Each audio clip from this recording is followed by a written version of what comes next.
Bonjour Monsieur Blanc-Cardassac. Bonjour Diane, bonjour Jean. Bonjour Monsieur Blanc-Cardassac. Diane, je suis heureux de vous voir parce qu'on a failli vous perdre. Oui, j'ai eu un accident de voiture, mais... Triple tonneau sur l'autoroute. Heureusement qu'elle a un bon ange gardien. Hein. Oui. Mm. Je le prie, je le remercie Oui, souvent. oui, tout à fait. Il n'est pas de distraction. Bon, eh bien, quand vous voulez. Allons-y. Eh bien, on continue. On commence par l'actualité en France. Attali s'est défendu d'avoir pensé à Marion Maréchal Le Pen comme prochaine présidente de la République. À part vous, qui en a parlé? À ma connaissance, personne.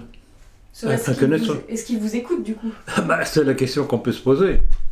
C'est assez amusant.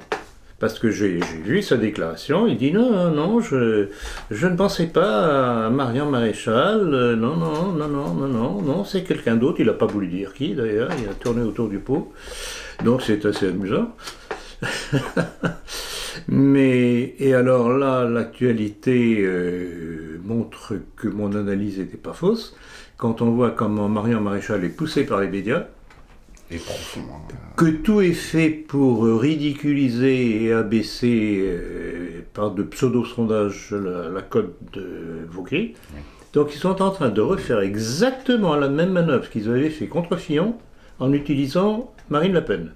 Donc pour Wauquiez, ils lui mettent dans les pattes Marion Maréchal. C'est exactement la même manœuvre. Marion Maréchal qui a retiré son nom d'ailleurs. Qui a retiré son nom, c'est pour ça que je dis Marion Maréchal, on devrait l'appeler Marion Hawk. Ou insister tout simplement Marion Maréchal Le Pen, il faut qu'elle ait son nom. Non, je me contrefiche du nom de Le Pen, mais son vrai nom, apparemment, son véritable père, c'est Hawk. Bon, donc je mets en garde, il y a toute une manœuvre là derrière, et alors les crétins de nos milieux, une fois de plus, vont pas comprendre, ils vont se mettre à voter pour Marion. Et en faisant cela, ils vont retirer les voix à Wauquiez, qui est le seul qui pourrait empêcher Macron d'être à nouveau nommé président de la République. Moi, il y a un petit détail dans cette histoire qui me chiffonne un peu, enfin quelque chose qui m'a mis la puce à l'oreille là-dessus. Alors, Marine Le Pen change le nom du parti du Front National, tout le monde crie à la haine, dit que c'est une gourgandine, qu'elle a détruit le travail de son père, etc. Ça c'est beau. Alors, eh bien, écoutez, la petite fille arrive et supprime carrément le patronyme de son grand-père, et personne ne dit rien. Tout à fait. Ah non, mais donc, écoutez, pourquoi croyez-vous que j'ai lourdement souligné et insisté qu'elle avait fait sa rentrée politique à New York, devant les milieux néoconservateurs américains, c'est-à-dire juifs. Et miraculeusement, elle trouve de l'argent pour lancer son université, enfin, son truc de formation politique. Alors, si vous ne comprenez pas, on vous fera un dessin. Hein. Mais alors, avec la création de son université politique, son académie des sciences sociales et politiques à Lyon, malgré les critiques, est-ce que ce ne serait pas le signe d'une pensée conservatrice qui souhaite se faire entendre? Alors, non, je ne dirais pas ça. Je dis que ça suggérerait cela pour attirer les gens. Mais c'est une arnaque, je regrette beaucoup, c'est une arnaque. Parce qu'on ne peut pas, soi-disant, se battre sur un plan conservateur pour la France, etc., avec l'appui des néoconservateurs juifs américains. Ça, je ne crois pas. Contradictoire. Alors, on va passer en fait à l'attente, qui, selon Marine Le Pen, donc, le droit du sol et la naturalisation massive donnent à l'immigration un caractère, hélas, irréversible. Qu'est-ce que j'en pense? Ben oui. Eh ben, pas du bien. Ouais. Parce que soit c'est une bêtise, pour pas dire un gros mot, soit c'est une trahison. Parce que je regrette beaucoup, rien n'est jamais irréversible. On nous a imposé le droit du sol. Moyennant quoi, on naturalise, pour peu que les gens soient sur place, on leur donne la nationalité française. Ouais. Et qui empêche de revenir au droit du sang. Hein? Et à la Libération, ils n'ont pas fait des lois rétroactives pour pouvoir condamner encore plus facilement? D'un certain... On peut toujours changer les lois si on veut. Si Marine Le Pen ne propose pas de revenir au droit du sang, pour moi, c'est une trahison. Une de plus. Une de plus. Alors... Pardon, vas-y Jean. Oui, alors le Bataclan. 17 familles... On passe au Bataclan, oui. Une lourde... tragique histoire. Le Bataclan, 17 familles de victimes déposent plainte contre les soldats de l'opération Sentinelle. On va rappeler un petit peu peut-être pour les gens qui n'avaient pas... Tout à fait. Donc, allez-y, était passé un ordre de ne pas intervenir. Tout à fait. Alerté évidemment par la police, etc. Donc n'étaient pas allés sur les lieux. Les militaires qui étaient présents sur... Non, ils étaient sur les lieux, mais on leur a interdit de rentrer à l'intérieur et d'intervenir. C'est quand même très curieux. C'est criminel. C'est criminel. Oui, c'est criminel. Ouais. Et en plus de ça, je sais pas, vous voulez dire quelque chose encore? Non. Et alors en plus de ça, interdiction aussi qu'ils donnent ce qu'ils avaient comme soins de premier secours aux policiers. Donc ça aurait pu éviter certainement de personnes de mourir d'hémorragie. Oui, bien sûr. Ah, mais c'est hallucinant. Alors, est-ce que vous avez le texte de ce général? Le général, attendez. Ah oui, ça ici. J'ai ça ici. C'est le général Bruno Leray. Voilà. Et alors voilà ce qu'il a dit lors de son audition. Qu'il était impensable de mettre des soldats en danger dans l'espoir hypothétique de sauver d'autres personnes. Alors à quoi ça sert l'armée? À quoi ça sert l'armée? Hein? Donc il trouve que c'est pas le rôle des militaires, mais c'est le rôle peut-être des militaires de les mettre de faction devant toutes les structures juives de France et de Navarre. Ça le dérange pas. Il a justifié en disant qu'on n'était pas en état de guerre. Ah non, on n'est pas en état de guerre. Non. Mais par contre, il a... Non, mais écoutez, cette armée française, elle devient vomitive. Cette lâcheté, cette fuite devant la responsabilité, mais c'est quelque chose. On passe à la question suivante. Oui, la France, donc pro-immigration, s'est trouvé un super-héros en la personne de Mamadou Gassama, c'est bien si j'écorche pas son nom, pour avoir sauvé un petit garçon de 4 ans suspendu à un balcon. Que dire de ces faits divers? Il y a beaucoup de choses à dire. Beaucoup de choses à dire. Bon, alors, premièrement, imaginez un gosse de 4 ans, mais c'est vrai pour n'importe quel poids qui tombe, il y a une accélération par le poids de la gravité. Oui, et moi j'avais entendu dans un grand journal, je crois que c'était Europe 1 ou Le Figaro, Le Monde, enfin bref, un grand éditorial, que l'enfant serait descendu d'un étage. Non. Il serait pas... Du 6e au 4e, oui. Du 6e, et il se serait... C'est Jean-Paul Belmondo, c'est du n'importe quoi. Non, c'est du n'importe quoi. Et donc, vous imaginez un gosse de 4 ans qui tombe du 6e, deux étages. Et qui se rattrape. Donc, il a tout son poids, plus l'accélération par la gravité. Non. Et il a ses petites épaules suffisamment fortes pour s'agripper. Normalement, son épaule aurait dû partir en... Bon. Il faut aller avoir la musculature d'un athlète. Premièrement. Ça, voilà, déjà. Donc, premier point. Deuxième point, comment se fait-il que la personne que l'on voit sur la photo, qui est sur le balcon, qui tend les bras pour le prendre, attend que l'autre arrive, que le Mamadou arrive? Oui, quasiment. Oui, c'est vrai. Ça tient pas la route. Non. Troisièmement, comment se fait-il qu'on ne voit jamais le visage de l'enfant? Oui, et personne n'a jamais vu l'enfant. Est-ce que c'était ni ses parents? Mais comment se fait-il? Si on veut faire un documentaire quand même. Oui, bien sûr, le devoir des journalistes était de courir au chevet de l'enfant pour savoir dans son état. Alors, est-ce que c'était un enfant ou un mannequin? Visiblement, sur la vidéo, il bouge, on voit un être vivant quand même. Mais en fait, il y a beaucoup de gens qui disent que l'enfant avait un harnais et qui reviennent sur les images en fait en faisant des zooms et en fait en montrant bien qu'au niveau des épaules c'est très cintré et qu'en fait il y a comme un objet derrière son dos et puis on voit que l'enfant à un moment donné dans la vidéo lâche une main. Or, il n'est pas pris par ni l'un des adultes, donc il est ni le Mamadou. Par un harnais. Il lâche une main, excusez-moi. Alors il tombe du 6e étage pour se retrouver au 4e et il lâche une main. Non, ça tient absolument pas la haute. Donc, dans cette affaire-là, comme dans d'autres affaires, et notamment dans l'affaire du 11 septembre, on compte sur l'impact de l'image pour que les gens ne réfléchissent pas. Ouais. L'émotion.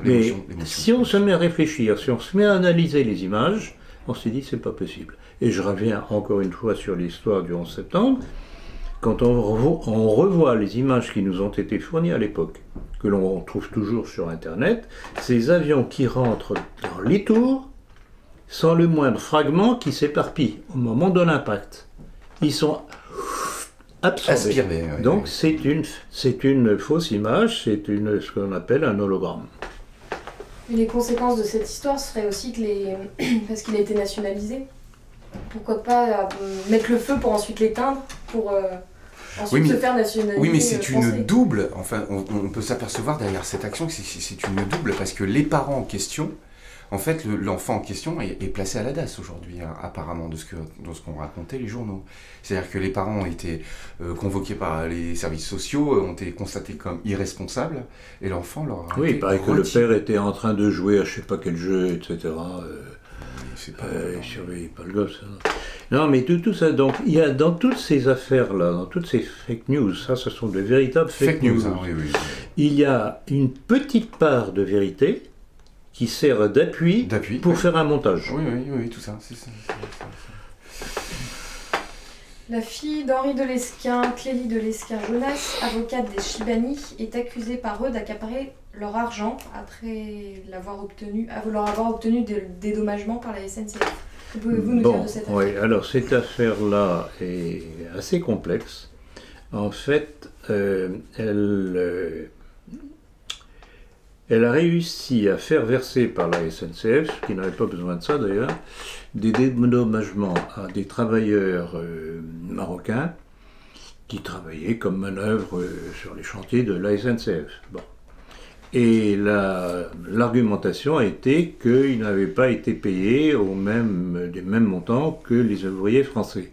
Alors bon, je ne connais pas suffisamment le fond de l'affaire, mais il y a peut-être aussi tout simplement une question de compétence. Certainement.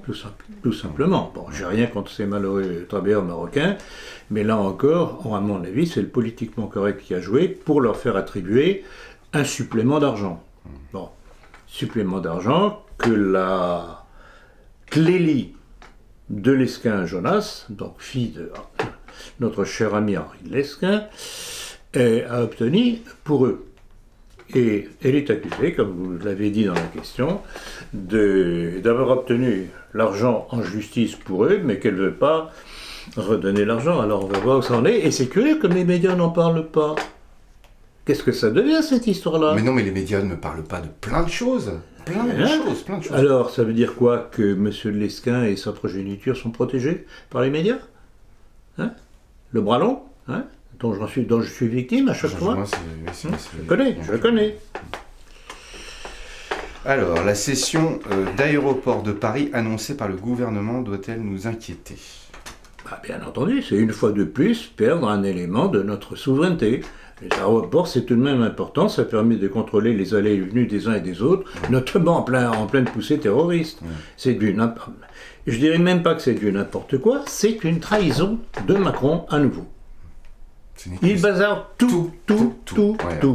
Bon, je ne vais pas rappeler tout, mais enfin, rappelez-vous Alstom, rappelez-vous déjà les aéroports, les différents aéroports, dont celui de Toulouse-Blagnac, donc qui est à côté de Airbus, la fabrication de Airbus. Qui est si mal en ce moment, Airbus qui est très très...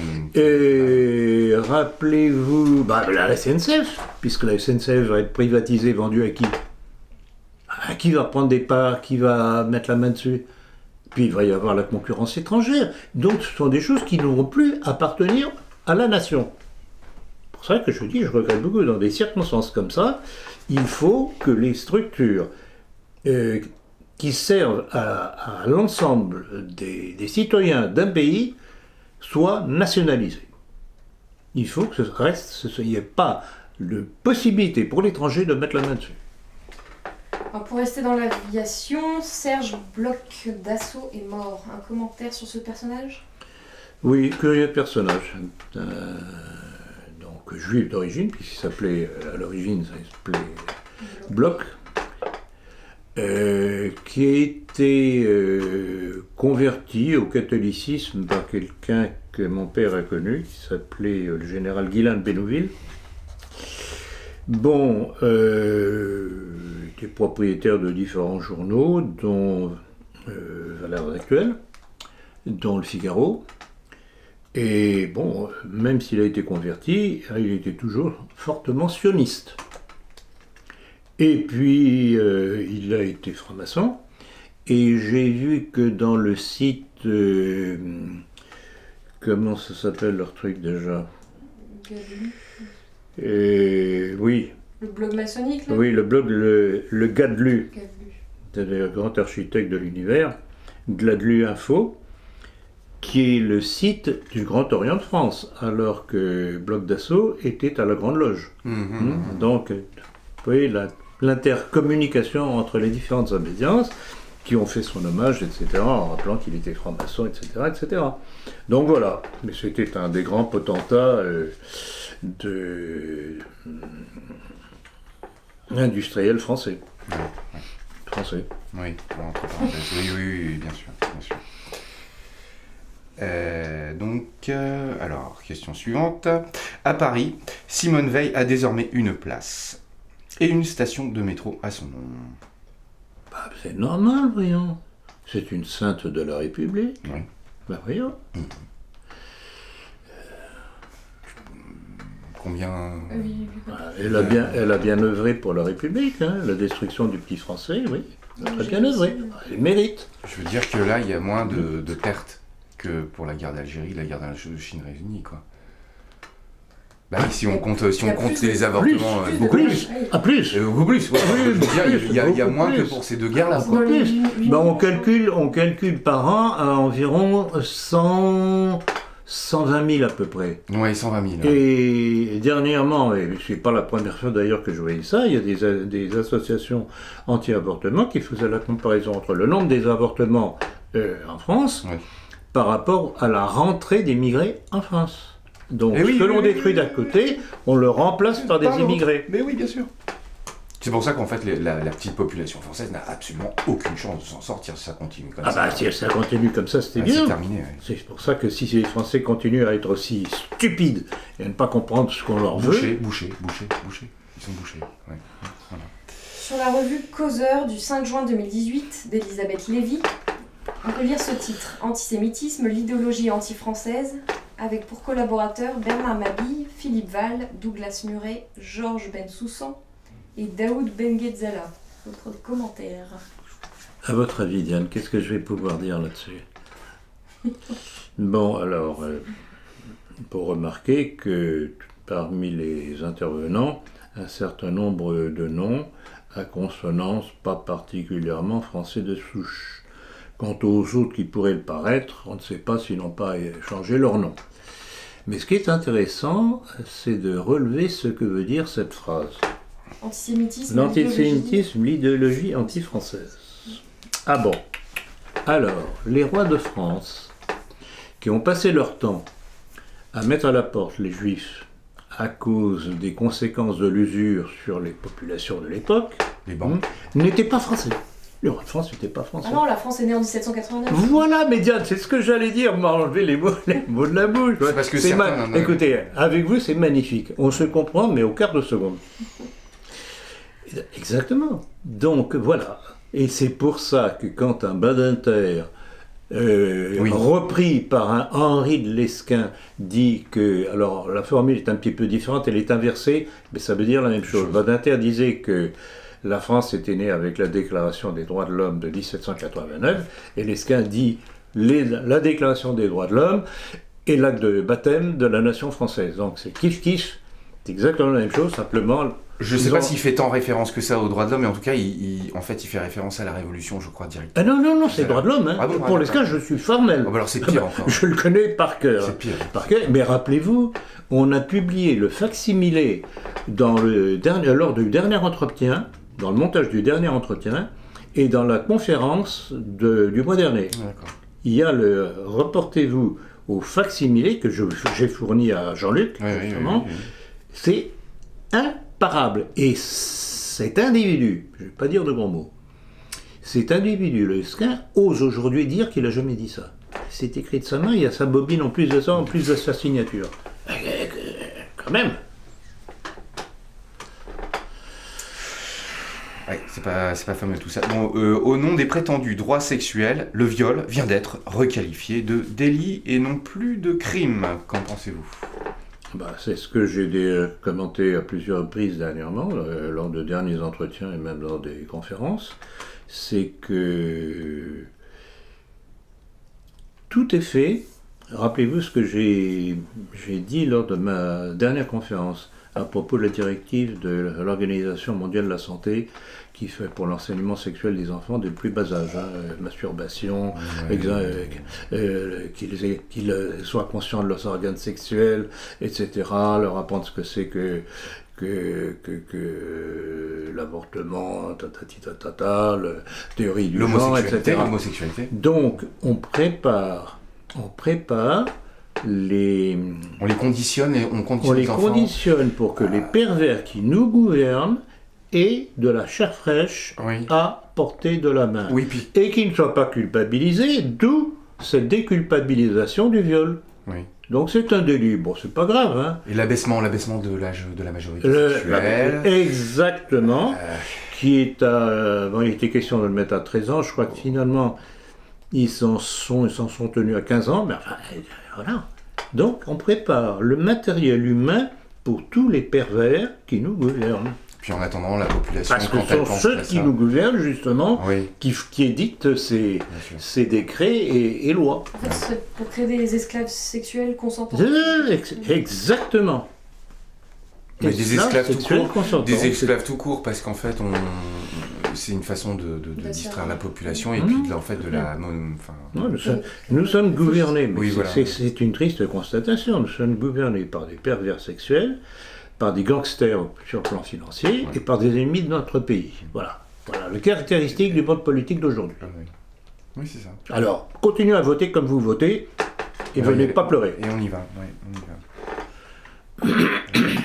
Près de 450... Ah non, pardon, excusez-moi. Que pensez-vous de la phrase d'un certain David Bellassène « La mort de la France sera la résurrection de la Gaule » ? Est-ce que j'en ai pas parlé dans ma dernière conférence ? Celle de Reims ? Ou celle de Reims ? Oui, celle de Reims. Oui, celle de Reims, exactement. C'est très démonstratif, justement. Et ça rejoint tellement, et ça justifie tellement ce que je dis, que c'est le socle du baptême de Clovis, roi franc, qu'ils veulent faire disparaître. Ils veulent la Gaule, parce que la Gaule n'était pas chrétienne, elle était païenne, elle était non seulement païenne, mais fragmentée, puisqu'il n'y a jamais eu de Gaule. C'était des tribus qui se guerraient. Donc là, ça leur convient parfaitement.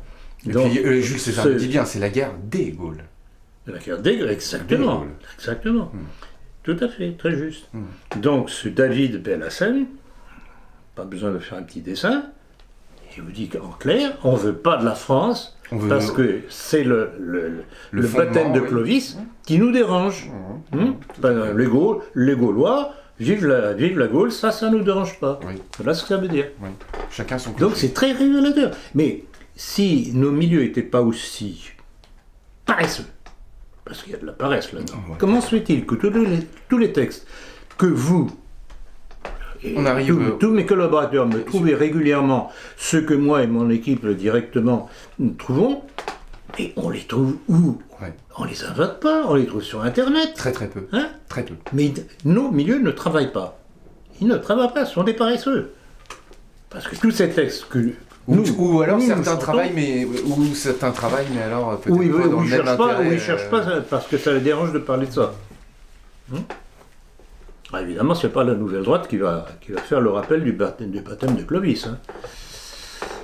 Mais c'est pas Henri Lesquin ni Badinter, puisque pour eux, la France est née en 1789. On se demande bien c'est pourquoi. Justement, je saute les questions et je reviens sur la philosophe Simone Veil, qui avait écrit un livre sur les institutions pré-chrétiennes de la France.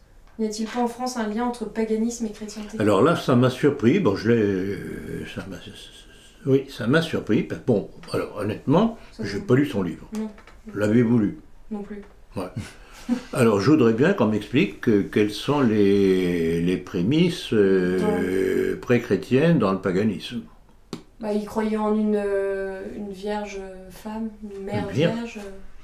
Ils croyaient à la nature, ils croyaient aux guides qu'ils allaient cueillir dans les chênes. Peut-être que c'était tout et n'importe quoi. Puis il y avait différents dieux. Ouais, bon. Non, de tout, et tout et n'importe quoi. Alors, certes, ce qu'on peut constater au travers de toute l'histoire de l'humanité, c'est que l'être humain, à toutes les époques, a eu la notion qu'il y avait quelque chose qui le dépassait, qui le transcendait. Mais la réponse qu'il apportait n'était pas toujours la bonne réponse. C'est ça. C'est pour ça que le titre de ce livre de Simone Weil, la philosophe, pour bien spécifier, me surprend un petit peu. Bon, elle était tout de même d'origine juive, alors... Ben, vous m'attirez l'attention là-dessus, je vais voir si je peux me le procurer et lire ça un petit peu en plus en profondeur. Parce que ça m'interpelle, comme on dit. Alors, on va passer à d'autres actualités. Près de 450 détenus radicalisés sortiront de prison d'ici fin 2019. Parmi lesquels, une cinquantaine de terroristes islamiques. C'est donc le point du 6 juin qui nous annonce cette nouvelle. N'est-ce pas un danger supplémentaire pour notre sécurité territoriale ? Mais c'est évident, et puis vous avez vu sans doute que notre coquelet élyséen Macron a naturalisé un terroriste irakien, auteur de nombreux massacres au nom de Daesh. Il l'a naturalisé français. J'ai trouvé ça sur Internet. Vous pouvez le trouver sur Internet. Est-ce que ça recoupe pas ? Est-ce que ça ne recouperait pas ? Est-ce que vous avez vu cette nouvelle ?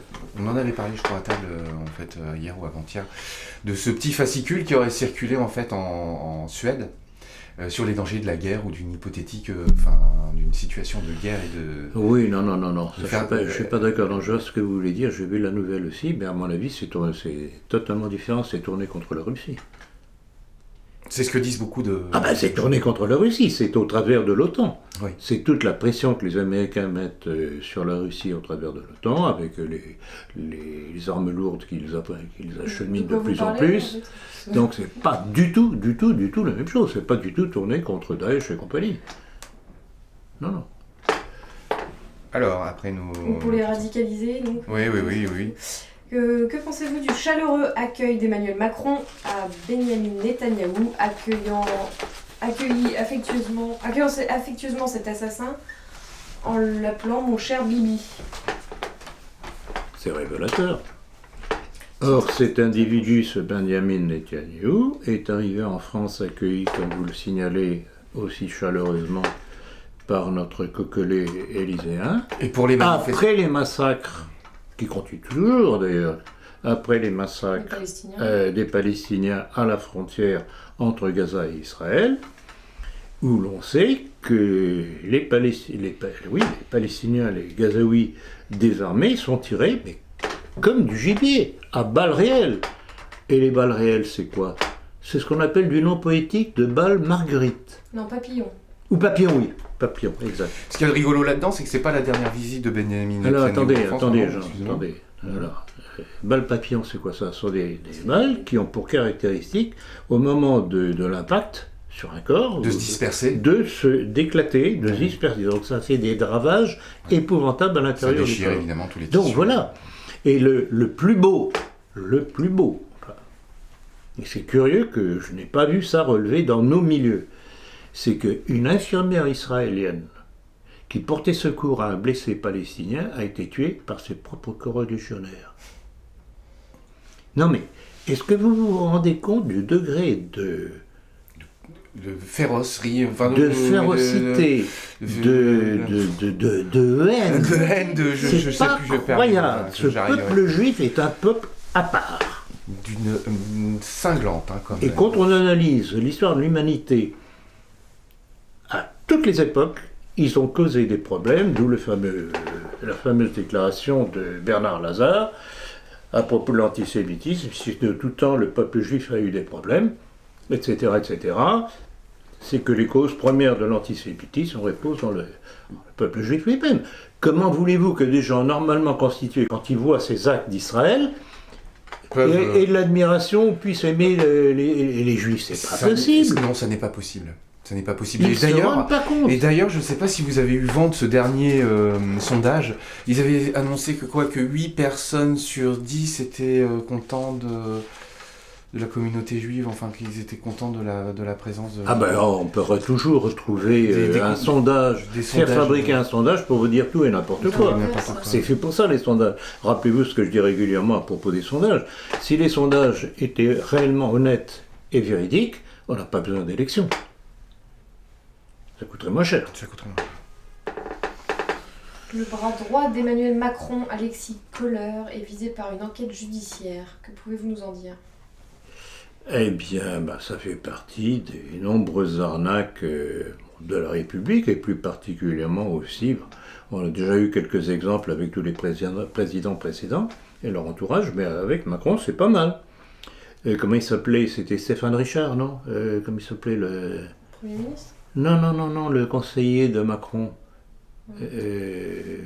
Enfin, bref. Attali, non? Hein? Attali, enfin... Non, il y avait Richard, enfin, ouais, peu importe. Mais aussi qui avait traficoté avec la mutuelle de Bretagne. Ah, vous ne oui. rappelez pas de ça? Si, exact. Oui, je m'en rappelle. il y a une plainte contre lui, le truc, on ne sait pas comment ça s'est terminé. Il est toujours au poste de commande à l'Assemblée nationale. Donc, alors, cette histoire colère, pour répondre à votre question, c'est du même acabit. Là, il y a un conflit, et il y a un conflit d'intérêts, puisque, en fait, il a dû intervenir sur une affaire qui concernait un de ses cousins. C'est pour l'associer au sujet de la société maritime. C'est quoi déjà peu importe. Donc là encore, on leur demande de juger sur des choses où eux-mêmes ou des personnes liées à eux sont partie prenante. Alors je voudrais... il paraît que le parquet national financier a ouvert une enquête. Bon, on verra la suite. Et je voudrais à l'occasion rappeler que très curieusement le procès qui est fait à François Fillon sur les accusations que nous connaissons toutes, toujours pas jugé. Alors, est-ce qu'il y a matière à le juger, à le condamner, ou est-ce qu'il n'y a pas? C'est ce que j'allais vous dire. S'il y a matière, mais qu'il conclue l'affaire pour montrer qu'à la fin, individu c'était. Mais ça, c'est la logique même. Et s'il n'y a pas, qu'ils avouent qu'ils ont fait une manœuvre politique pour que Macron arrive au pouvoir. Mais ça, c'est la logique même, mais on dirait que tout le monde ne pense pas comme ça. Mais comment se fait-il que nous tous, on arrive à comprendre ça, mais c'est élémentaire. Et que les gens ne peuvent pas. Et quand vous parlez de ça à des gens, ils vous regardent comme ça, comme si vous étiez un martien. Mais oui, mais bien sûr. Parce que vous savez, pour revenir sur cette histoire de Mamadou, moi j'ai été à la rencontre de personnes, et puis leur disant, écoutez, regardez déjà, ça ressemble à un harnais, le petit garçon il lâche la main, le type qui est à côté il peut parfaitement prendre l'enfant.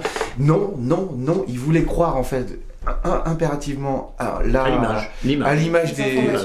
Mais oui, et quand on les met devant toute une série, si vous voulez, de contre-preuves, enfin de preuves qui accablent en fait ce genre d'action, qui déclenche leur émotion, ils refusent, il y a comme un voile, ils ne peuvent pas dépasser leur... Mais c'est ce qui se passe aussi beaucoup chez les gens qui sont engagés à l'armée, dans le service public, se voiler la face et... Tout à fait. Ça remettrait toute leur manière de penser en cause. Tout à fait. Oui, c'est ça. Ils sont obligés d'abandonner. Ça remettrait l'engagement auquel ils croient.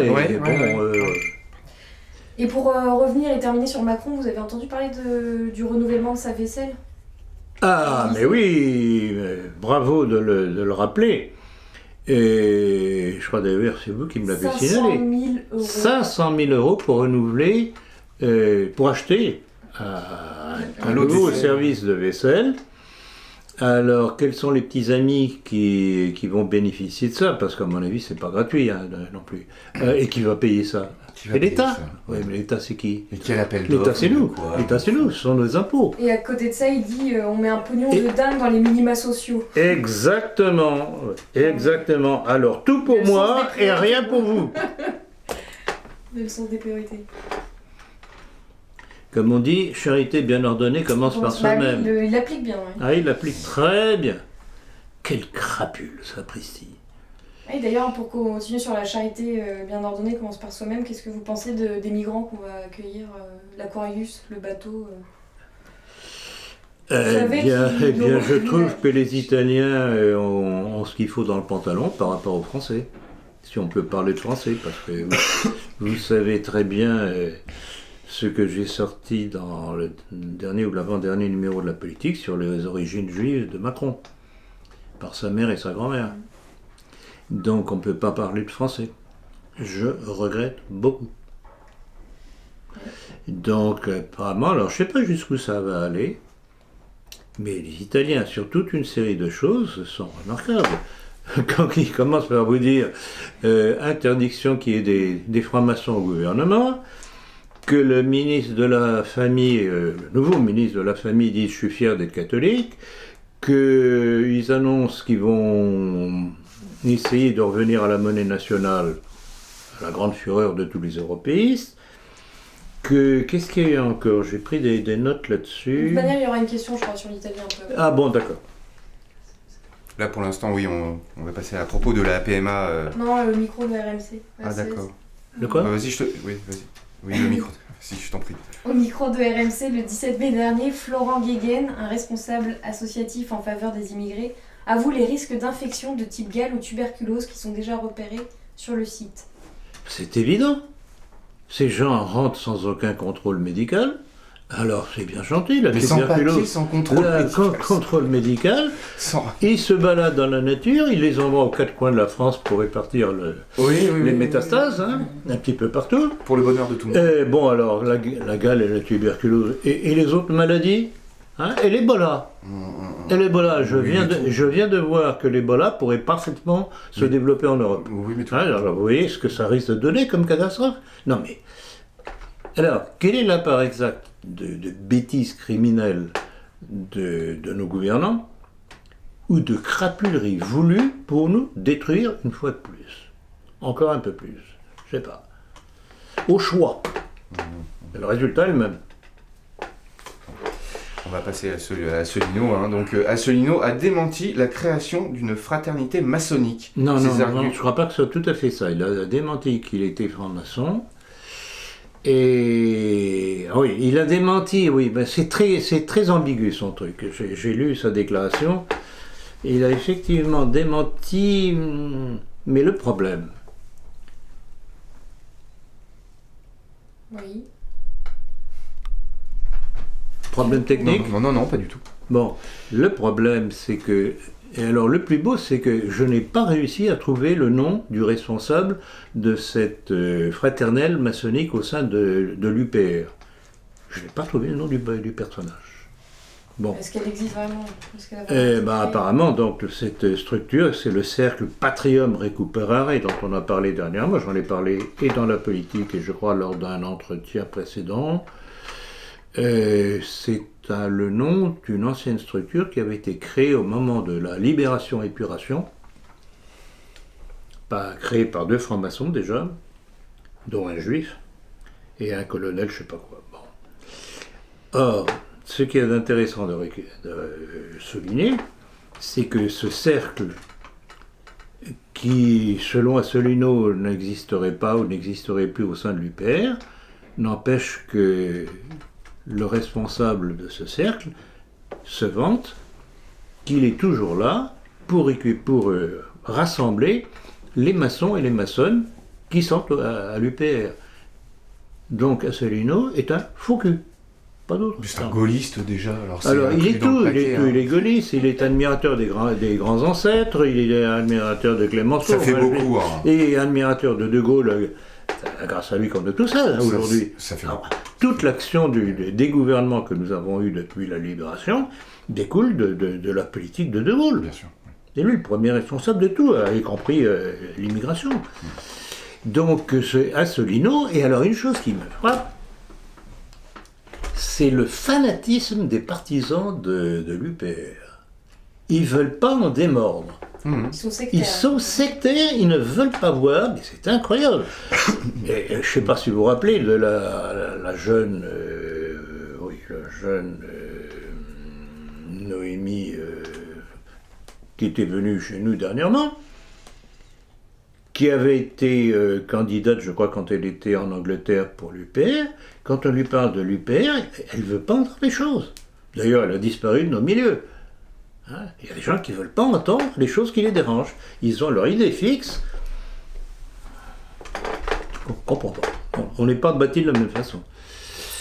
Avant de prendre un engagement, on étudie toutes les facettes pour savoir si on n'est pas pigeonné, quoi. Oui, mais en fait... Pour pas dire un autre mot. C'est l'éternelle recréation de partis sectaires. Parce que le Front National, il ne faut pas... c'est la même chose. C'est en fait un parti sectaire. Et Asselineau, les gens ne veulent pas voir. Je suis désolé. Ils ne veulent pas voir. Ouais. Puis c'est tous les sujets dont il ne veut pas parler. Et celui qui dit le roi va tout nu, c'est lui qu'il faut tuer. Absolument.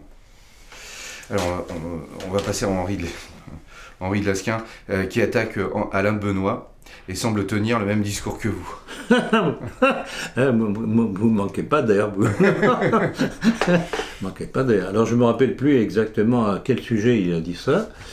Je pense alors là, on peut parler de querelle de personnes. Alors Alain de Benoît, il était évident que je ne l'aime pas particulièrement. D'ailleurs, j'en ai passablement parlé dans mon livre Enquête sur la Nouvelle Droite, notamment à propos de sa revue Éléments, où on trouve de ces perles, mais invraisemblables, haine, de perversion sexuelle contre le christianisme, c'est hallucinant. Alors donc, on va pas dire que Alain de Benoît soit un de mes potes. C'est l'individu qui un jour, c'était à peu près à l'époque où j'avais sorti mon enquête sur la Nouvelle Droite, justement, il s'était défendu en disant, mais Ploncard, oui, il a un QI à 2 chiffres et encore avec une virgule au milieu. Voilà. Et je lui avais proposé un débat, et lui aussi avait fui le débat. Apparemment... Qu'est-ce que je suis dangereux quand même. Oui. Franchement, avec un QI à 2 chiffres, avec les virgules au milieu, il ne devrait pas avoir peur d'un débat avec moi quand même. Non, mais... Nous avons reçu quelques échos de personnes membres d'Égalité et Réconciliation. Ils témoignent que vous êtes sur la liste noire des responsables de R. Ces derniers disent que vos dernières révélations découlent d'une querelle d'ego. Que leur répondez-vous ? Très intéressant. J'en ai eu des échos moi aussi, par des différents contacts, disant exactement la même chose, que j'étais sur la liste noire. Alors, qu'est-ce qui s'est passé ? Il s'est passé la fameuse conférence à Genève. Très bien organisée par un groupe de jeunes de Égalité et Réconciliation de Haute-Savoie, fort sympathique d'ailleurs, j'ai rien contre eux. Et puis cette espèce de drôle de micmac de la non-mise en ligne de la conférence. Vous savez très bien, on en a discuté. Heureusement que le responsable d'Égalité et Réconciliation de Haute-Savoie m'avait envoyé la partie audio de la conférence, mais pas la vidéo entière, qui devait être montée, visionnée par un comité Théodule d'égalité et réconciliation, pour donner son aval. Donc, une censure. Composé d'un seul personnage, très probablement. Je ne sais pas, j'en suis pas sûr, justement. Et je vais revenir là-dessus, parce qu'il y a quelque chose qui m'intrigue sur égalité et réconciliation. Vous allez voir. Donc, au bout de 2 mois, je crois, avec vous, avec Jean-Luc, qui est la partie technique, on décide, maintenant il y en a marre. Voilà. Il y en a marre, vous voulez pas les publier, nous on publie ce que l'on a. Elle était prête depuis 3 semaines. Alors ils n'ont pas aimé. Ils n'ont pas aimé, et j'ai reçu un mail non signé, bien entendu, d'un responsable de la section de Rhône-Alpes, disant que dans ces conditions-là, la partie vidéo ne serait jamais publiée.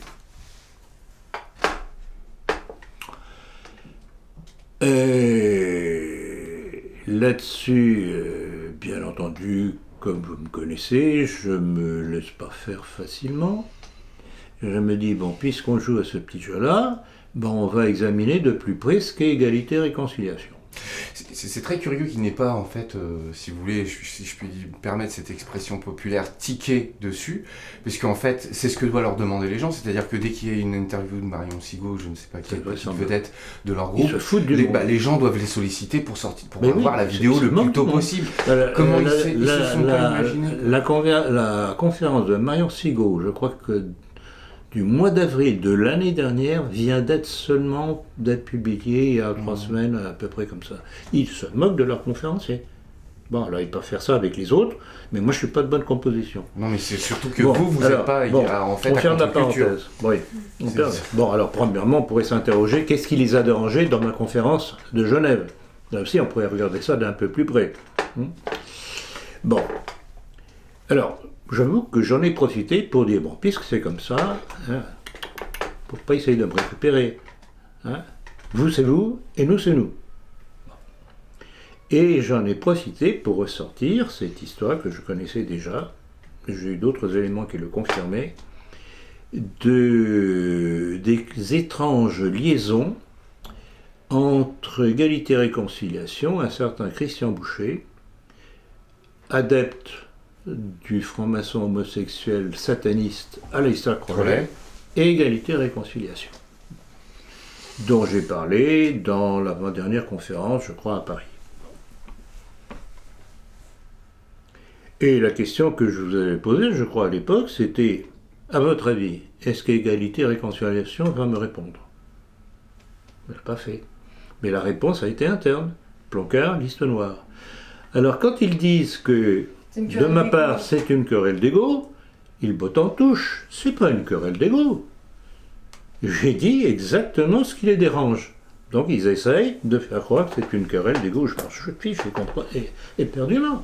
Ils ne m'invitent pas, mais je n'ai pas besoin d'eux. Moi, j'ai un autre levier, C'est-à-dire qu'en fait, très très souvent, on entend Alain Soral dire mot pour mot, enfin goutte pour goutte, enfin c'est exactement identique à votre discours aussi. Ça lui arrive beaucoup de piquer. Moi, je l'ai remarqué parce que je suis vos vidéos très attentivement, puisque je suis présent quand vous le dites les choses.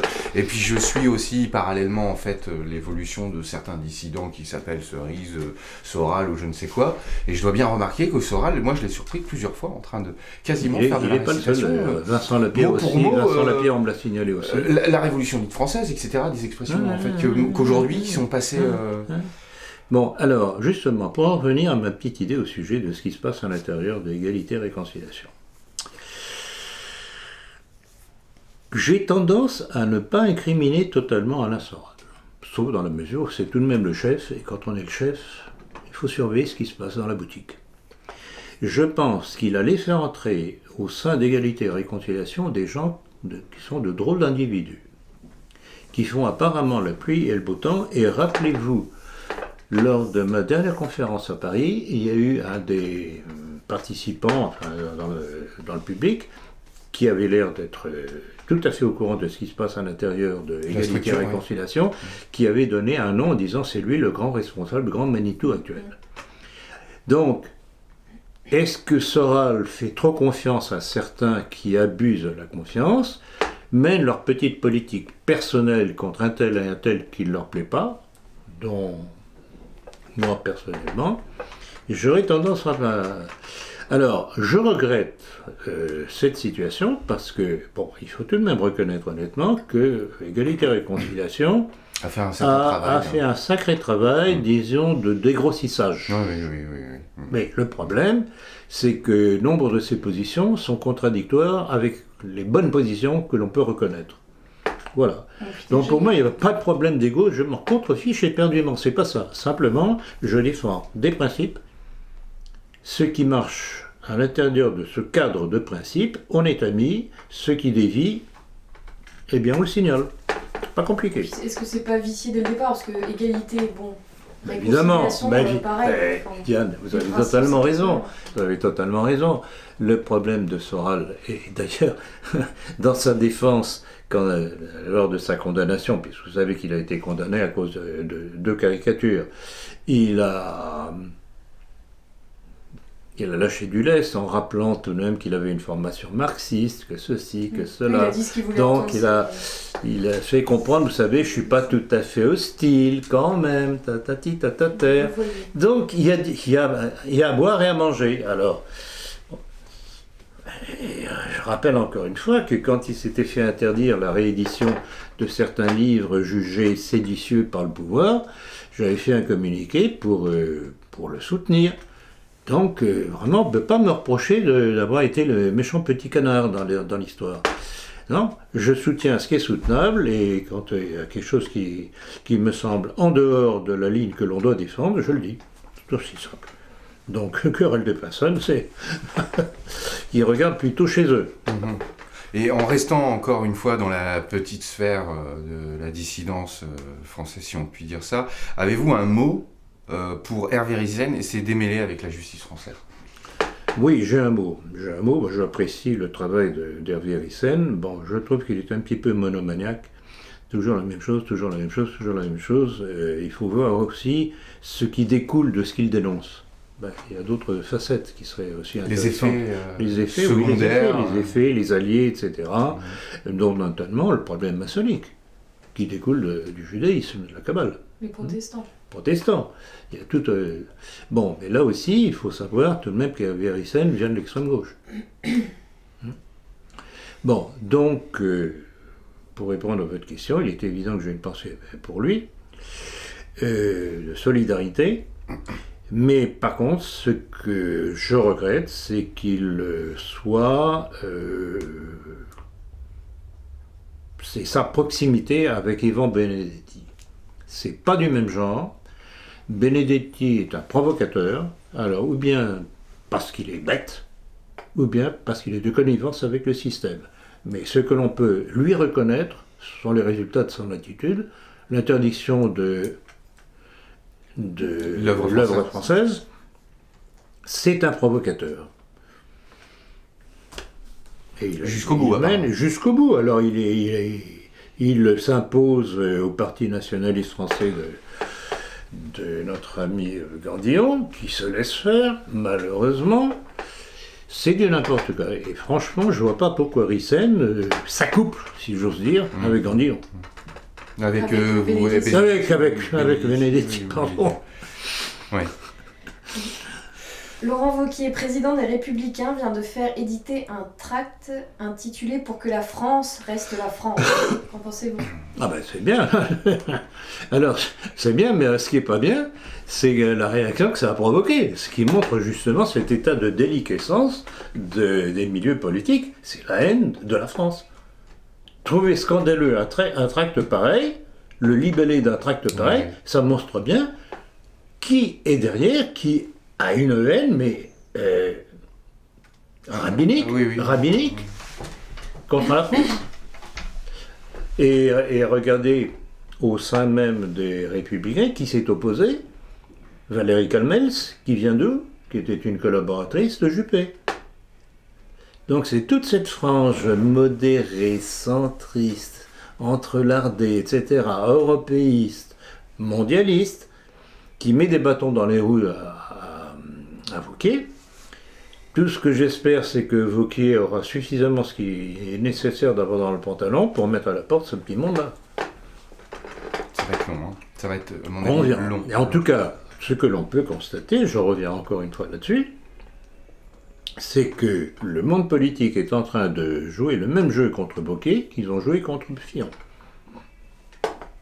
Soi-disant des sondages calamiteux, il n'a pas de visibilité, comme ils disent. Et... Ah bon, mais comment se fait-il qu'il a été aussi facilement élu à la tête de la présidence des Républicains? Il y a tout de même un public là derrière. Donc, encore une fois, les sondages, on leur fait dire ce que l'on veut. C'est une arme politique, c'est tout. Alors, le 4 juin 2018, lors de la présentation de la réforme de l'audiovisuel public, Madame Nyssen, ministre de la Culture, a tenu des propos inadmissibles qui concernent la liberté de la presse. Et non seulement, elle a salué la déclaration de Madame Ernotte, directrice de France Télévisions, souhaitant éliminer les mâles blancs de plus de 50 ans de l'antenne. Madame Nyssen a osé déclarer que certains Français étant hautement réactionnaires, elle comptait sur les chaînes de radio et de télévision pour changer les mentalités. Un commentaire sur ces déclarations liberticides. Certainement. Alors, je pourrais renvoyer la balle à Madame Ernotte en disant qu'on aimerait se débarrasser des femmes de plus de 50 ans. Blanches. Parce qu'à mon avis, elle les a. Hein. On va murer les cuisines. Quant à Madame Nyssen, alors là, c'est une calamité, cette femme ministre de la Culture, dont on a eu un exemple avec l'exposition que vous m'avez signalée à Reims. Oui, mais enfin, en France, cette on est exposition, non, mais cette exposition dont j'ai déjà parlé, puisque enfin, j'en ai parlé dans ma conférence à Reims, cette exposition qui s'est passée au musée Clovis, Saint-Rémy à Reims, où des statues de la Vierge étaient entourées de statues de diable, avec des pancartes disant ceci n'est pas la vérité, etc. etc. Donc vraiment le satanique. Bon, avec les subsides du ministère de la Culture. C'est au nom de l'État français que cette exposition a eu lieu. Et comme Diane, vous me le faisiez remarquer, ce musée Saint-Rémy est le nom de l'ancienne abbaye Saint-Rémy qui conservait la Sainte-Ampoule. La Sainte-Ampoule qui servait au sacre des rois de France. Donc vous voyez, c'est toute cette symbolique que ces salopards qui nous gouvernent veulent détruire. On se rappelle de... Or, Madame Nyssen est la cheville ouvrière de ce genre de choses. Donc c'est vraiment la dictature de la pensée qui s'installe, satanique en plus de ça. Et je rappellerai le mot de cette regrettée journaliste juive, Annie Krigel, qui dans le Figaro, c'était dans les années 80 et des poussières, avait dénoncé la police juive de la pensée. Déjà à l'époque. Déjà à l'époque. Donc vous voyez, il ne faut pas faire de l'antisémitisme primaire. Il y a des juifs qui sont honnêtes, quand même, et qui comprennent que leur corps religionnaire, beaucoup de leurs corps religieux vont beaucoup trop loin. Et ce qui est bien dommage. Donc il ne faut pas mettre tout le monde dans le même panier. Ce qui est bien dommage. À propos de la PMA, le nouvel archevêque de Paris, Monseigneur Aupetit, a alerté le gouvernement sur les bouleversements engendrés par une révision des lois de bioéthique. La question de la filiation est essentielle pour l'avenir de notre civilisation, a-t-il déclaré. Qu'en pensez-vous ? Il est tout à fait dans son rôle, et je trouve, et d'ailleurs j'en avais parlé dernièrement dans un article de La Politique, les premiers textes que j'ai pu consulter de sa part sont pas mal du tout, et apparemment il est beaucoup plus proche de nos positions que ne l'a été le cardinal 23. Cardinal 23 dont je vais parler dans ma conférence de cet après-midi. Alors, en Irlande, malgré une forte tradition catholique, l'Irlande a voté en avantage de l'IVG. Comment expliquez-vous ce résultat ? Il y a deux raisons fondamentales. Comme toujours, c'est ce qui s'est passé en France, on fait pleurer dans les chaumières. Oh, la pauvre petite, son mari violent, lui a fait un gosse qu'elle ne voulait pas, qu'elle ne pouvait pas assumer, etc. Donc il faut avorter. Voilà, le freux homme, encore, toujours, il y a toujours un petit peu de féminisme là derrière. Et donc, faire pleurer dans les chaumières. Bon, on n'est pas obligé de faire une loi générale quand il y a des cas qui ne sont pas des cas innombrables quand même, il ne faut pas exagérer. On peut régler les cas au cas par cas. Oui. Et puis, il y a évidemment le poids médiatique. Comment vous allez être le seul pays au monde où ce n'est pas encore accepté, patata, vous êtes des retardataires, des arriérés, etc. Donc il y a toute la machine, tout le volet de culpabilisation, de faire peur parce qu'on risque d'être traité de ringard et compagnie. C'est ça la globalisation. Mais c'est ça la globalisation. Ouais. Donc tout ça est très bien organisé. Il faut vraiment toute la bêtise des catholiques en général, qui sont des catholiques tout de même, qui se laissent faire, qui ne comprennent pas. Sont-ils encore vraiment catholiques Sont-ils encore catholiques? C'est toujours la même chose. Il n'est pas suffisant d'aller à la messe tous les dimanches pour Et ça va être d'ailleurs le sujet de ma conférence de cet après-midi. Alors revenons à l'Italie. Enfin, pouvez-vous revenir sur les changements politiques qui s'opèrent actuellement en Italie et à quelle réponse faut-il s'attendre de la part de l'adversaire? Bon, je vais prendre mes petites notes parce que justement je me suis attaché à prendre des notes pour le prochain numéro de la politique. Cette histoire italienne est assez inattendue. Bon, premièrement, il y a eu un vote de la population italienne qui a apporté au pouvoir deux partis. Alors il y a le parti, les Cinque Stelle, les 5 étoiles, qui est un parti... oui, le terme c'est parti anti-système effectivement, mais bon, c'est un petit peu pas structuré intellectuellement, il n'y a pas vraiment de ligne politique. C'est un rejet, un phénomène de rejet. Et puis il y a en deuxième position le parti de la Ligue du Nord, de, comme il s'appelle, Salvini, mais son prénom c'est Matteo Salvini, qui lui est beaucoup plus doctrinalement alors proche de nous. Alors ils disent ça populisme, bon, ils disent populisme pour pas dire nationalisme. Et là c'est très intéressant, d'abord il y a eu l'alliance de ces deux-là, et il y a eu aussi l'alliance de Forza Italia de Berlusconi, et c'est grâce à Berlusconi que la situation s'est débloquée. Rappelez-vous comment au début, devant les résultats, les annonces faites par les deux responsables politiques, donc Salvini et l'autre, je ne me rappelle plus, de Cinque Stelle, annonçant qu'il n'y aurait pas de ministre franc-maçon au gouvernement, que ceci, que cela, que l'Europe, ça débardait, et le président de la République italienne disant non, on ne veut pas du gouvernement, un gouvernement avec ces gens-là, et surtout avec le ministre des Affaires étrangères qui devait être monsieur Paolo Savona, anti-européen à fond. Bon. Premier acte. Deuxième acte, qu'est-ce qui allait se passer avec ce refus du président de la République italienne? De nouvelles élections. Mais il risquait un raz-de-marée des deux partis en question. Alors, et le président de la République a lâché du lest. Et les deux partis ont lâché un petit peu de lest en admettant que le Paolo Savona ne soit pas le président, le ministre des Affaires étrangères, mais que ce soit, je ne sais plus qui. Bon. Le premier ministre resté, celui qui avait été indiqué, c'était ce Conte, Mario Conte, je ne sais plus, Conte. Et donc on en est là. Alors, il y a tout de même un certain nombre de choses qu'il faut retenir des prises de position de ces deux partis, donc qui sont des prises de position de gens qui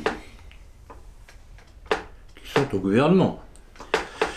Alors, parmi ce que j'ai repéré, bon, l'histoire des francs-maçons, on ne veut pas au gouvernement. Ils évoquent leur intention, mais enfin il faut voir comment ça va se passer dans le temps, de rétablir la monnaie nationale, donc contre l'euro.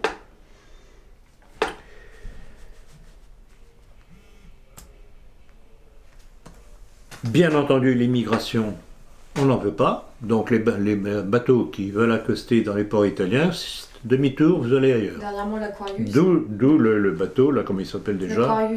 L'Aquarius, etc. Le ministre de la Famille, je crois que j'en ai parlé tout à l'heure, se disant fier d'être chrétien. L'Italie qui annonce qu'elle ne ratifiera pas le traité de la CETA, c'est-à-dire cet accord Europe-Canada, qui est une porte ouverte aussi aux produits américains, de façon détournée. Et puis une enquête. Sur les agissements d'un certain George Soros dans la politique d'afflux d'émigrés en Italie et en Europe.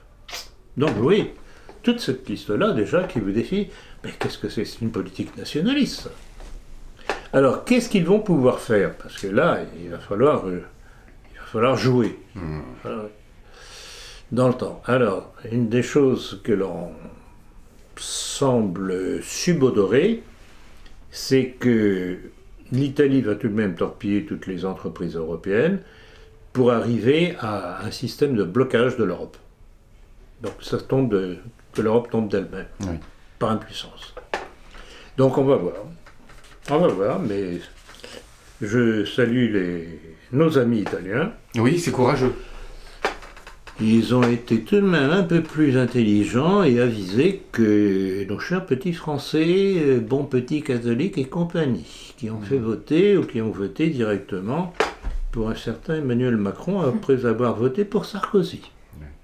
Oui, c'est joli. Rappelez-vous, joli. Et rappelez-vous dans nos milieux, à commencer par Ivol et tutti quanti, qui me reprochaient d'avoir fait voter Hollande pour forcer les Français à réagir.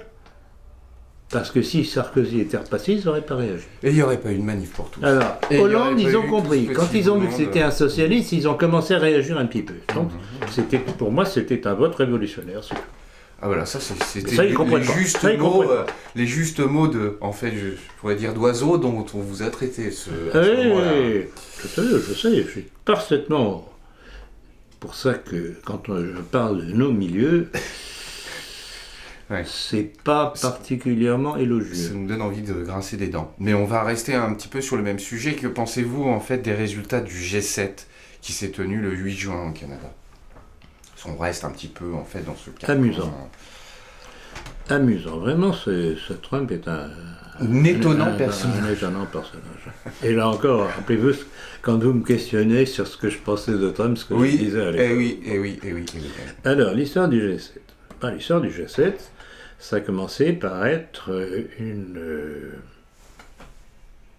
capitulation des pays européens. Parce que rappelez-vous, avant le G7, les médias nous aidaient que M.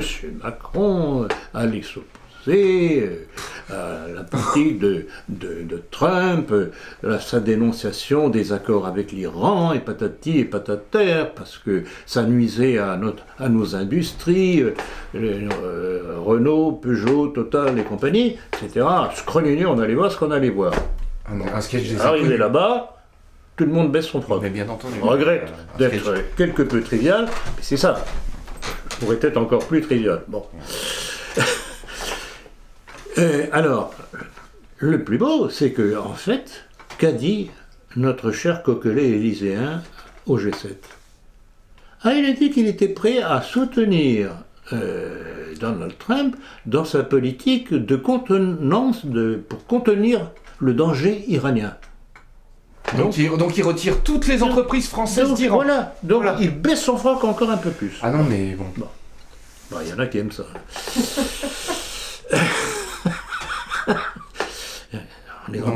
C'est du LGBT, ça. C'est bien à l'image du président qu'on a. Et Merkel, qu'est-ce qu'elle a fait? Elle aussi, si elle a un pantalon aussi, elle a aussi baissé son pantalon. Oui. Non, mais en fait, le président du Canada, ce qu'elle a annoncé, pour faire patte blanche avec Trump, qu'elle allait augmenter de 1,5% la participation de l'Allemagne au budget de l'OTAN. Contre la Russie, parce que tout ça aussi, c'est contre la Russie, à travers l'Iran. Donc vous voyez, tout ça, c'est le package, comme disent les anglo-saxons. C'est l'ensemble.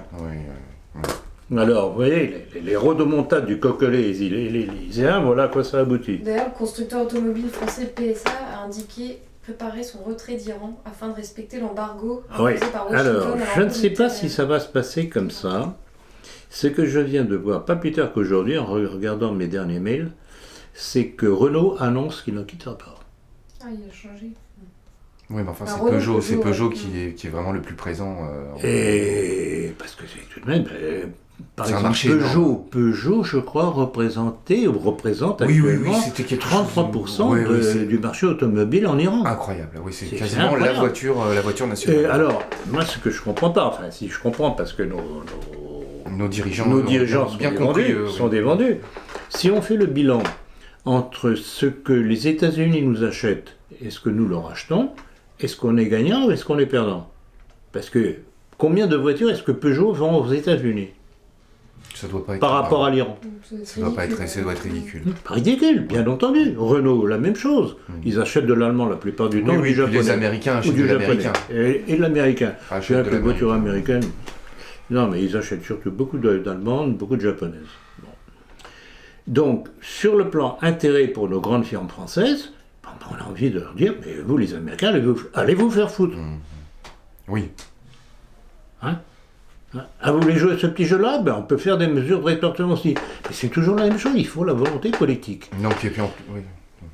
Macron, comme Sarkozy, rappelez-vous, si vous avez mon étude sur Sarkozy, comment Sarkozy a été fabriqué par la CIA, vous lisez mon livre Sarkozy. Et vous mettez à la place Sarkozy Macron.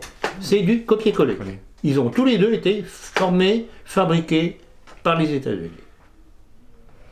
Donc il n'y a pas de volonté politique pour imposer nos intérêts. On a parlé tout à l'heure comment Macron vendait tous nos bijoux de la couronne et compagnie. Voilà. On n'en sort pas. Donc ce qu'il faut, c'est mettre à la porte ces gens-là. Et je ne voudrais pas un jour être obligé de dire il n'y a qu'une balle qui pourra régler le problème. L'UNESCO veut convaincre vos enfants que les sionistes ne complotent jamais. Que vous inspire cette déclaration?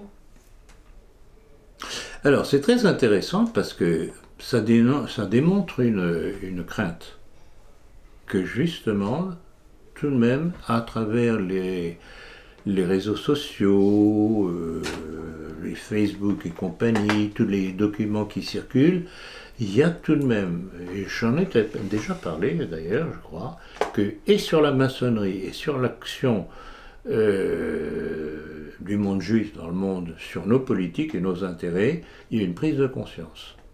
Et c'est ça qui commence à leur faire peur. Donc, d'où la négation, il n'y a pas de complot, il n'y a pas de ceci, il n'y a pas de cela, et enseigner aux enfants que, bien entendu, il n'y a pas de complot. Donc, pour répondre à votre question, c'est ça.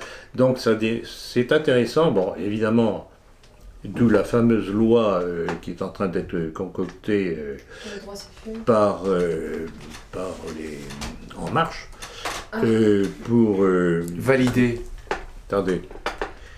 Ah oui, sur la censure. Voilà. Alors je vous lis, donc vous pouvez trouver ça sur Internet. Des amendements proposent une certification des sites Internet par l'État. Donc vous serez cachère ou vous ne serez pas cachère. Non mais attendez. C'est ça que ça veut dire. Non mais en fait, la CNIL est obligée de s'opposer à cette chose-là. Hein? La CNIL est obligée de s'opposer à ces choses-là. Mais on verra. Mais c'est contrevenant par rapport à la loi. Mais bien entendu, mais la loi, ils la font, mon cher. Oui, il la défend. Donc, vous voyez, retenez bien cette formulation. C'est scandaleux que la CNIL Des amendements proposent une certification, entre guillemets, alors, hop, des sites Internet français par l'État. Donc, ne seront acceptés que les sites que l'État reconnaîtra comme étant conformes aux valeurs de la République. Mais il faut débrouiller. C'est la dictature de la pensée, juive de la pensée, comme disait encore une fois Annie Krigel. Cachère ou pas cachère? On va rester dans le cachère. Qu'ils aillent 1000 fois en enfer, tels ont été les propos du ministre israélien de l'énergie, Yuval Steinitz, adressés aux Européens suite à la demande d'enquête sur les violences policières perpétrées sur les Palestiniens à Haïfa. Peut-on penser que l'Union européenne soutienne un jour l'Iran? Alors, bon, incontestablement, tout de même, les crimes israéliens en Palestine, et notamment à Gaza, ça commence tout de même à faire un petit peu bouger les consciences. Quand même. Bon, je ne sais pas jusqu'où ça ira, mais alors l'expression de ce ministre israélien, bon, on est tenté de lui répondre, mais allez vous-même en enfer. C'est un hystérique en fait. C'est un hystérique, mais ce sont des hystériques. Ce sont des hystériques. Rappelez-vous cette fameuse phrase de cette ministre de la Justice israélienne, disant que si Poutine voulait survivre, il fallait qu'il obéisse à ce que lui disait Israël. Ce sont des Israéliens, mais ils se croient vraiment au pouvoir dans le monde. Dans le monde, oui. Ils n'ont pas tout à fait tort, ouais. Mais là où ils ont tort, à mon avis, c'est qu'ils le montrent trop. Oui, trop, de front. Et on revient encore une fois, à ce que déclarait Bernard Lazare. Si de tout temps le peuple juif, sous les différents régimes, religions différentes, etc., a eu des problèmes, c'est que la cause première de l'antisémitisme repose dans le peuple juif lui-même. Ils vont toujours trop loin et ça leur retombe sur la gueule. Une fois c'est le hasard, deux fois c'est une coïncidence, ça, c'est jamais le hasard. Non, c'est même pas le hasard. Non. C'est cette mentalité cet orgueil satanique d'être le peuple élu, donc le messianisme juif que je dénonce régulièrement. C'est une maladie mentale. C'est une paranoïa. C'est une pathologie. C'est une pathologie. Comment ça se soigne, cette pathologie ? À l'époque des rois de France, c'était tout de même relativement gentil. On les mettait à la porte. Oui, c'était déplacé le problème.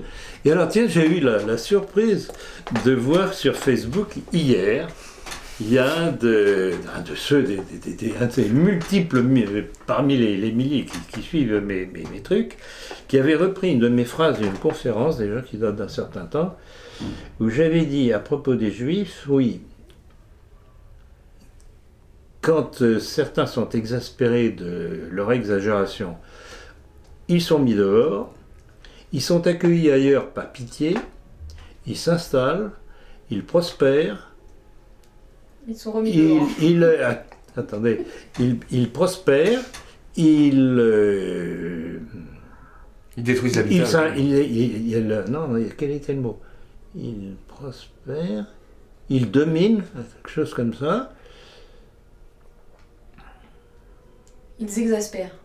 Oui, ils exagèrent, enfin, quelque chose dans ce genre-là, jusqu'au moment où à nouveau ils sont mis dehors. Donc, mais c'est ça, c'est tout le drame du peuple juif à cause de ses dirigeants. Et vous vous rappelez, ce que je fais souvent, le distinguo entre les petits juifs et les grands juifs qui se servent des souffrances que eux, grands juifs, accumulent sur la tête des petits juifs pour pouvoir faire leur politique de culpabilisation. C'est du mind control, c'est du mind control. Il y a aussi de l'hystérie chez les petits juifs. Il y a aussi, parce qu'ils ne comprennent pas. Ils comprennent pas. Des Cédric Héroux, ça c'est vraiment l'exemple type du petit juif populaire complètement remonté. Oui, bien sûr, juif polonais. Éric Serroux, là. Enfin, celui qui fait passer des migrants, vous savez, aux alentours de Nice, là. Ah oui. Cédric Héroux, je crois, c'est ça. Voilà l'exemple du petit juif polonais, populaire, hystéro. Mais bien entendu, il se sert de l'immigration pour nous envahir, quoi. Le balai, comme disait le rabbin Touitou. Mais le balai, ils auraient se retourner contre eux, ils le subissent aussi. Non, mais on en reparlera cet après-midi. Jean, je t'en prie, la question suivante. La question suivante, elle concerne Stéphane Blais, au sujet de Poutine, qui qualifie sa tactique de kabbaliste. Qui est Stéphane Blais ? Pourquoi tient-il de tels propos ?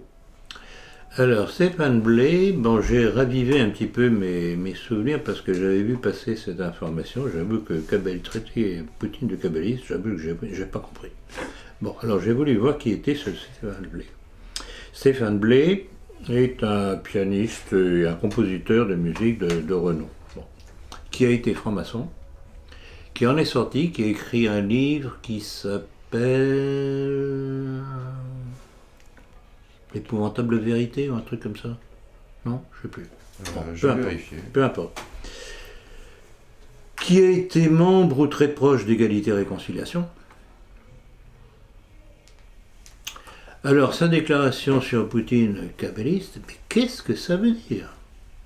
En quoi l'attitude de... Dans le sens où il joue sur les deux tableaux, peut-être ? C'est pas du kabbalisme, c'est, disons, moi je dirais que c'est de la diplomatie, on se sert des uns contre les autres.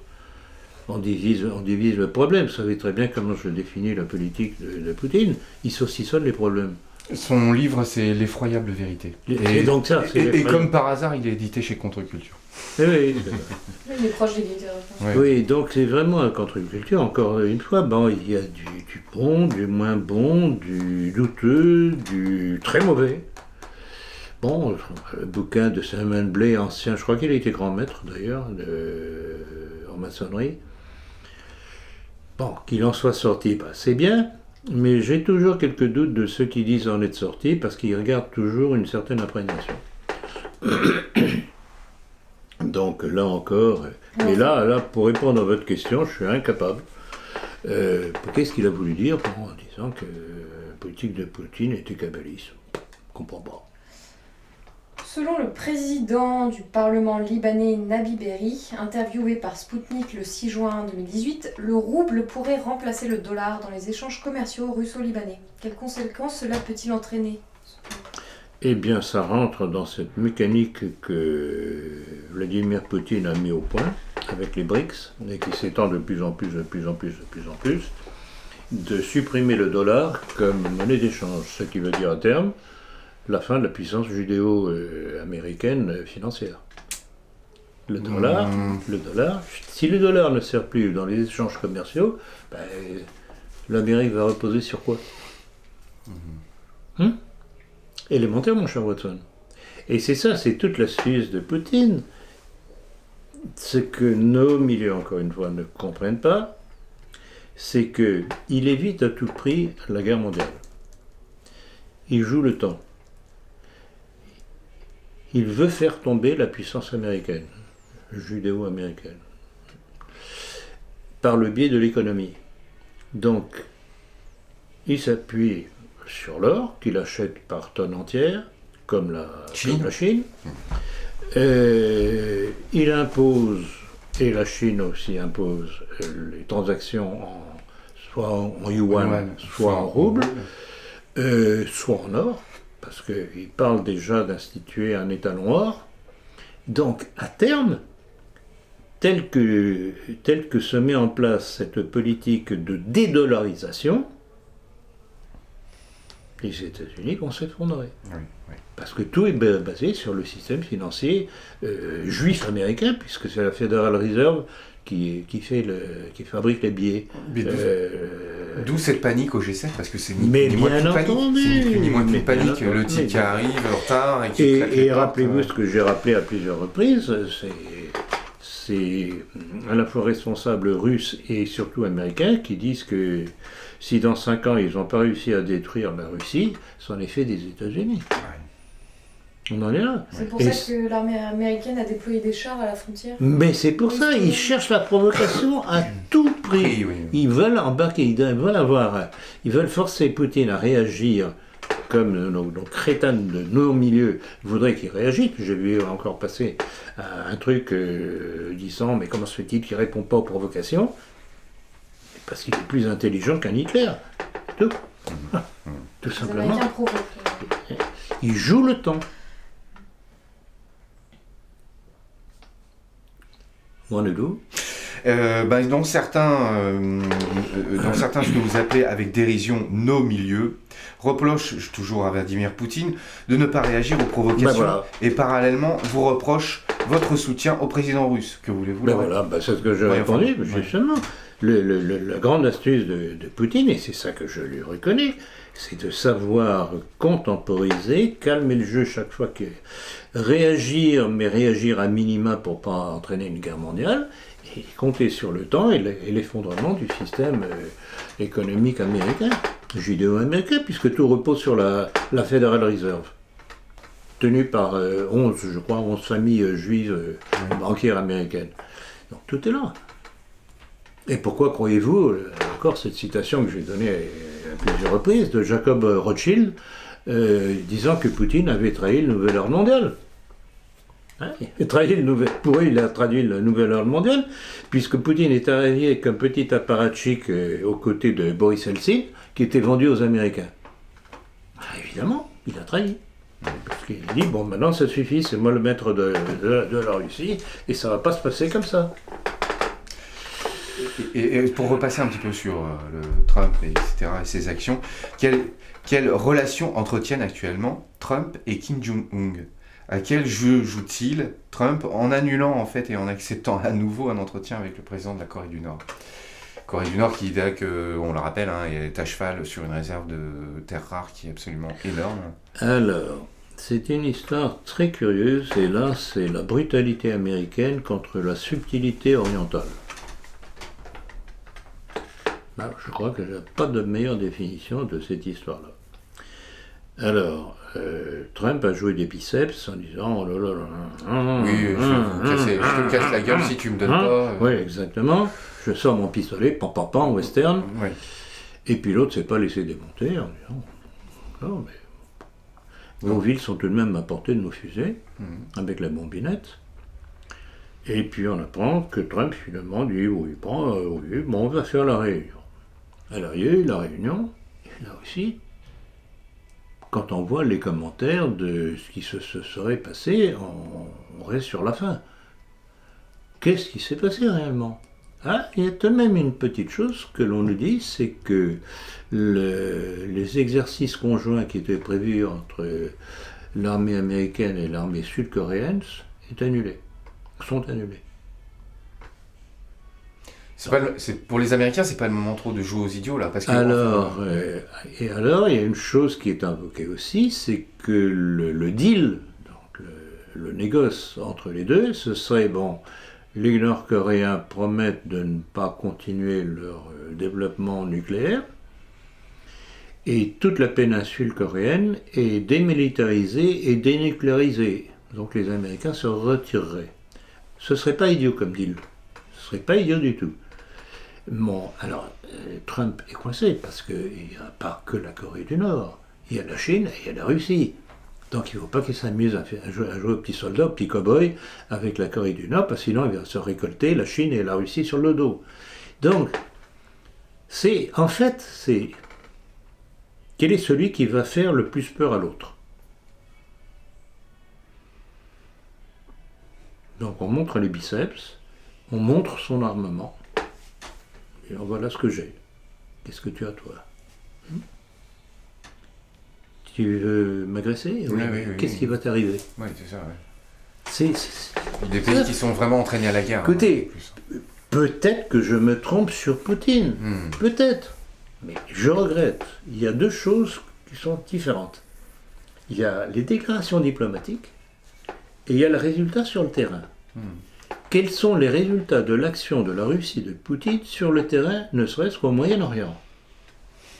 Ils sont en train d'évacuer l'influence américaine et israélienne de Syrie. L'Irak ne peut plus entendre parler des Américains. L'Iran, pas la peine d'en parler. Donc, en fait, le Moyen-Orient, à continuer comme ça, va devenir un fief russe. Alors, qu'est-ce qui compte? Les déclarations diplomatiques? Belles paroles. On invite Netanyahou au défilé sur la plage rouge pour lui montrer les nouvelles armes. Il ne l'appelle pas Bibi non plus. Lui ne l'appelle pas Bibi. Il l'appelle pas Bibi. Il a même fait, si je ne me trompe, j'en ai parlé il y a quelque temps, Poutine a fait cadeau à Netanyahou d'une histoire des guerres juives, je crois. En fait, c'est lui montrer, c'est lui rappeler tous les crimes des peuples d'Israël contre les peuples qui l'environnaient. Oui. Et la Bible en est remplie. Donc, il y a... Regardez la tête de Poutine, vous aurez compris. Il a un petit sourire en coin, un petit air goguenard, disant, écoutez, ne vous foutez pas de moi quand même, je sais qui vous êtes. Et pourquoi, je reviens encore là-dessus, pourquoi quand il y a eu l'anniversaire de la libération du camp d'Auschwitz, libéré par les soviétiques, pourquoi n'a-t-il pas parlé des chambres à gaz? Oui, si... Pourquoi il n'y en a pas parlé? Pourtant les soviétiques auraient dû les trouver. Mais si c'était BHL qui lui avait fait son discours, il se serait même épangé dessus. Il en aurait parlé, il aurait parlé que voilà, de cela. C'est toutes ces petites touches, justement. Pourquoi est-ce que moi je les remarque et je les aligne pour me forger mon idée sur Poutine et que les gens de nos milieux sont incapables de voir? Alors ils sont bêtes à ce point-là, pour pas dire un autre mot. Non, mais ils sont... Ou bien est-ce qu'ils sont complices de ceux qui voudraient nous pousser contre la Russie de Poutine? Il y en a certains... Au nom de l'atlantisme, genre Hillary et compagnie. Oui, mais et là encore, voulez-vous me dire comment quelqu'un comme Soral, qui tout de même est pro-Poutine, peut accepter les divagations de Hillary contre Poutine? Moi, je ne comprends pas. Il y a chez Hillary et Égalité et Réconciliation en général des choses mais qui qui sont contradictoires. C'est la tour de Babel là-dedans. Vraiment l'impression que c'est la tour de Babel. Non mais parce que c'est aussi, comme je vous disais tout à l'heure, c'est une usine à gaz. C'est une écurie aussi à écrivains et à conférenciers. C'est-à-dire qu'en fait, ce contre-culture qui est en fait apparemment le fonds de commerce de ce Alain Solara, il essaye de concilier chèvre et chou et en fait de faire rentrer tout le monde là-dedans. Oui, mais le problème c'est qu'il n'y a pas de ligne. Il n'y a pas, c'est pas cohérent. Il n'y a pas de ligne, c'est pas cohérent. Comment voulez-vous constituer une force politique avec une doctrine si ça tire à huer et à dire, c'est pas possible. Pour terminer, pouvez-vous revenir sur la dernière déclaration du pape François ? Ah oui.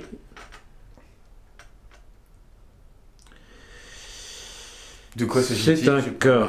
Vous pouvez vous rappeler la C'est un cas, oui, déclaration ? non, je connais la déclaration. Il a dit à peu près ceci, demandant qu'on ne livre pas aux vagues ces malheureux migrants qui viennent en Europe pour manger. Bon.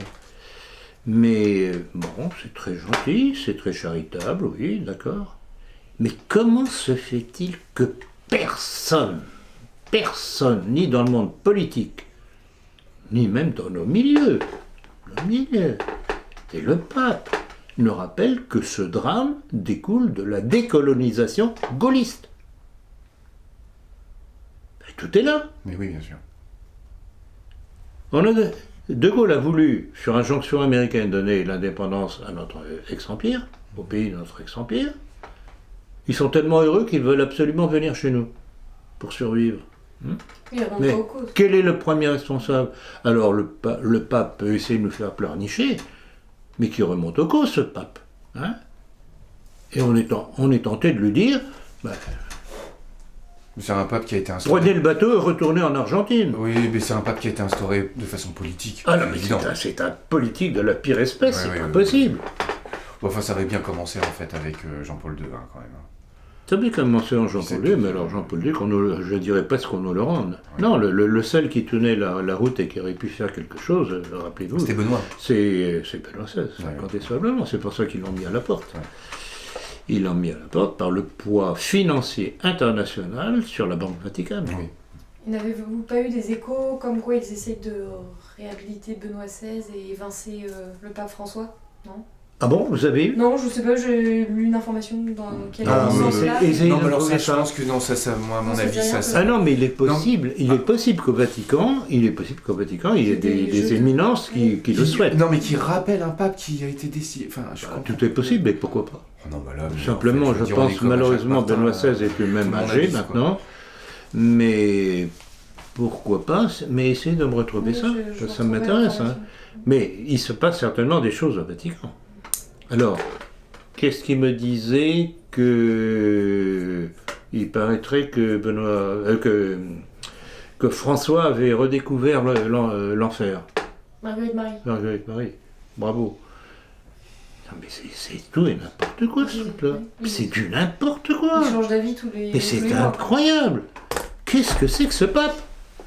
Alors, je ne vais pas faire du CD vacantisme pour autant, parce que c'est pas là la solution, loin de là. Mais on est obligé de constater que cet homme ne remplit pas sa mission. Et ça, c'est pour ça que j'ai décidé de faire cette conférence de cet après-midi avec pour titre « Politique et religion », pour montrer le poids de la politique sur la religion. Il va y avoir certains c'est le politique qui décide, c'est pas la religion qui décide. Oui. Très bien. On arrête là ? Merci, monsieur.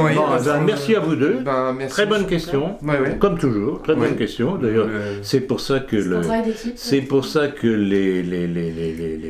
comme dit-on, le nombre de gens qui regardent ça explose. Oui, le format est très très... D'une part, les questions sont bonnes, tout à fait à propos, et que les réponses que je peux apporter apportent la réponse. Oui. Les gens en voudraient plus, un format d'une fois par mois. C'est vrai que c'est trop peu pour certains, mais bon, c'est suffisant. Je regrette beaucoup, mais d'une part, on a d'autres choses à faire. Il y a des livres aussi à écrire, etc. Le prochain, je le rappelle, sera sur De Gaulle. Ça, on me le réclame à corps et à cri. Et alors, je voudrais faire 2 rappels aussi. Nous allons, à la suite de nombreuses demandes, éditer sur CD-ROM un certain nombre de conférences parmi celles qui ont été, je dirais pas les plus vues, mais celles qui sont les plus utiles à la formation. D'accord. Donc ce sera un outil supplémentaire pour les cercles nationalistes. Donc il suffit que tout un chacun ait son petit groupe d'amis ou de connaissances et invite autour d'un pot à discuter des problèmes d'actualité du pays et il passe un CD sur un des sujets. Donc c'est une façon de travailler aussi. Donc c'est une façon justement de former et le fait de demander que tout un chacun discute sur un sujet donné, ça permet de montrer les failles, les manquements, etc. Oui. Je compte beaucoup sur cette façon de travailler. Et puis à l'heure, vous savez, où en fait YouTube peut-être va nous casser les pieds demain ou après-demain, ça multiplie les supports. Bien entendu, il faut multiplier les supports, il y a toujours moyen de contourner, mais simplement il faut le vouloir. Il faut s'organiser. Donc ça c'est une des annonces que je voulais faire, donc on va essayer de mettre ça au point ces mois-ci, et je pense que ce sera au point pour la rentrée. Et la deuxième chose, c'est de grâce, ne reprenez pas contact quand vous voyez que le numéro de juillet n'est pas arrivé encore, c'est qu'il sera décalé, comme chaque année, puisqu'il y a un numéro double juillet-août, et que le numéro juillet-août paraîtra fin juillet et non pas début juillet. Alors, ne perdez pas votre temps à nous écrire ou à téléphoner, retenez ça. Voilà. Que les choses soient dites. Merci à tous.